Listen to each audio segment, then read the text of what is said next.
Hello les astrams.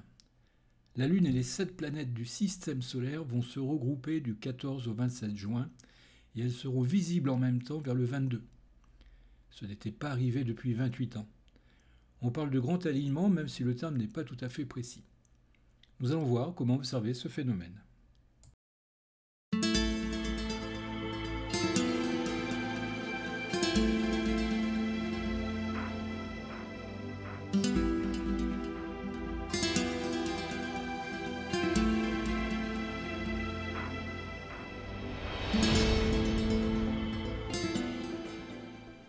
Je vous propose de préparer l'observation du 21 juin depuis mon balcon, mais vous pouvez adapter plus précisément les heures et les positions en fonction de votre emplacement d'observation avec une appli ou un logiciel comme Stellarium utilisé dans cette vidéo. Le phénomène est observable à l'œil nu, mais vous pouvez utiliser des jumelles ou une lunette pour vous rapprocher des objets célestes. Les géantes de glace seront mieux visibles avec un télescope. Les meilleurs moments pour ces observations sont les 21 et 22 juin, car 5 planètes seront visibles dans l'ordre qu'elles ont par rapport au Soleil. Mais si les conditions météo ne sont pas au rendez-vous, vous pourrez vous rattraper pendant les 15 jours que vont durer ces alignements. Bien entendu, les planètes seront encore plus belles, loin de la pollution lumineuse des villes. Il faudra regarder vers l'horizon, de l'est au sud, en seconde partie de la nuit jusqu'à l'aube. Commençons par Saturne, c'est la première à se lever, vers minuit le 21, entre l'est et le sud-est, et entre les constellations du Verseau et du Capricorne. Nous parlerons ici en heure locale du sud-est de la France, c'est-à-dire UTC plus 2. Saturne est la 6e planète du système solaire, composée principalement d'hydrogène et d'hélium. Elle appartient donc à la famille des géantes gazeuses. Elle se trouve à une distance de plus de 1300 millions de kilomètres de nous. Sa magnitude sera de 0,6, donc visible à l'œil nu. Avec une lunette, vous pourrez admirer ses anneaux, et avec un instrument plus gros, ses lunes, Encelade, Tétis ou comme Mimas à droite. Parenthèse concernant la notion de magnitude. C'est la luminosité d'un astre. Plus la valeur est petite, voire négative, plus l'objet est lumineux. La pleine lune a une magnitude de moins 12,6, la planète Vénus moins 4,6, et l'étoile Vega, par exemple, de 0,03. Il s'agit de magnitudes apparentes observées depuis la Terre.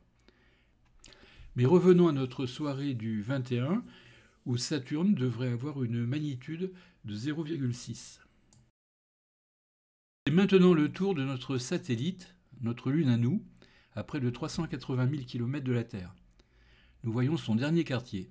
C'est un des meilleurs moments pour admirer ses mers et ses cratères aux jumelles ou au télescope. Juste à côté, vers l'est, vous voyez briller Jupiter avec une magnitude de moins 2,35. 5e planète du système, c'est la plus grande. C'est une géante gazeuse et nous en sommes séparés de quelques 745 millions de kilomètres. Cette nuit-là, 3 de ces satellites galiléens peuvent être visibles avec des jumelles ou mieux une lunette ou un petit télescope. De gauche à droite, Io, Callisto et Ganymède. Le 4e, Europe, pourrait être visible à certains moments. À moins 10 degrés à droite de Jupiter se trouve Neptune et ses lunes. Cette géante de glace occupe la 8e place. C'est la dernière de notre voyage à une distance de plus de 4400 millions de kilomètres. Et plus difficile à observer avec un petit instrument, sa magnitude devrait être de 7,77. Voici la 4e du système solaire, Mars, et à droite l'une de ses lunes, Phobos. C'est une tellurique composée essentiellement de roches et de métal comme notre chic planète, par rapport à laquelle elle se trouve à 78 millions de kilomètres. Cette nuit-là, elle a une magnitude de 0,58. Vénus, la plus lumineuse, avec une magnitude de moins 3,90. C'est une tellurique et la 2e planète de notre système. Elle est à une distance de 41 millions de kilomètres.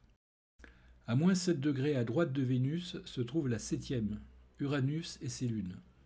Géante de glace à une distance de plus de 3000 millions de kilomètres, sa magnitude est de 5,88.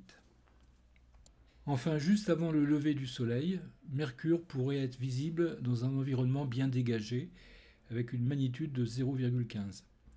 C'est la planète tellurique la plus proche du Soleil, à une distance de la Terre de 91 millions de kilomètres. Bon, il est temps de remettre un peu d'ordre sur la position de ces planètes par rapport à notre étoile.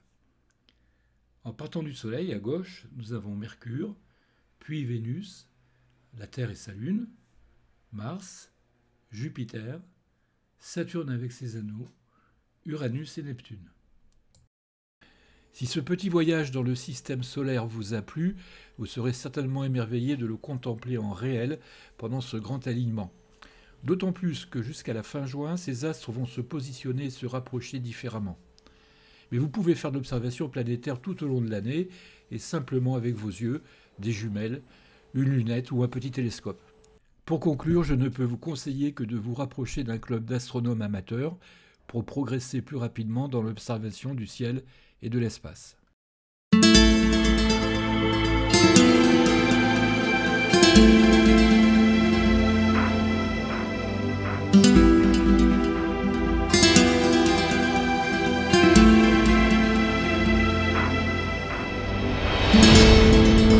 C'est très assez important quand même.